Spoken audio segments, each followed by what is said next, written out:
देशों के विदेश मंत्रियों की मंगलवार को वर्चुअल मीटिंग हुई। मीटिंग का एजेंडा मुख्य रूप से कोविड-19 से पैदा हुई दिक्कतें और इसके दौरान आपसी सहयोग था। चीन के विदेश मंत्री वांग यी ने इस मीटिंग के दौरान कहा, उनके देश में इस मुश्किल दौर पर भारत साथ खड़ा है। इस मीटिंग की अध्यक्षता भारत के विदेश मंत्री एस जयशंकर ने की थी। ब्रिक्स 5 देशों का समूह है। इसमें ब्राजील, रूस, भारत, चीन और साउथ अफ्रीका शामिल है।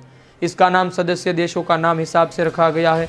देश के नाम पर पहला अल्फ़ाबेट लिया गया है। मीटिंग और आखिरी में सभी देशों के विदेश मंत्रियों ने एक दूसरे को सामूहिक रूप से हाथ जोड़कर नमस्कार किया। भारत के विदेश मंत्री ने जयशंकर को कहा कि हम चलते हैं कि राष्ट्रीय कानूनों के तहत सभी देशों में बराबरी का हक और प्रतिनिधित्व मिले। हम एक दूसरे को संप्रभुता का सम्मान और यूएन चार्टर हिसाब से होना चाहिए। सभी देश एक दूसरे के क्षेत्रीय एकता का सम्मान करें। इस मीटिंग के दौरान साउथ अफ्रीका के विदेश मंत्री कोरोना वायरस वैक्सीन का मामला भी उठाया। उन्होंने कहा कि वैक्सीन के मामले में टेक्नोलॉजिकल ट्रांसफर और प्रोडक्शन सहयोग और समझौता भी की जरूरत है। हमें यह याद रखना जरूरत है कि जब तभी सभी सुरक्षित नहीं हो जाते तब तक हम भी सुरक्षित नहीं हैं। वैक्सीन के मामले में ग्लोबल गैप बहुत ज़्यादा है। हमें इस वक्त रहते कम करना होगा।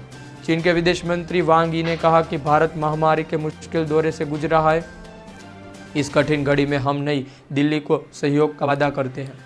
हम बाकी ब्रिक्स देशों से भी कहना चाहते हैं कि चीन इस मामले पर सहयोग के लिए तैयार रहे। भारत में कोरोना की दूसरी लहर चल रही है। चीन इस मामले में पूरी तरह से मदद के लिए तैयार है।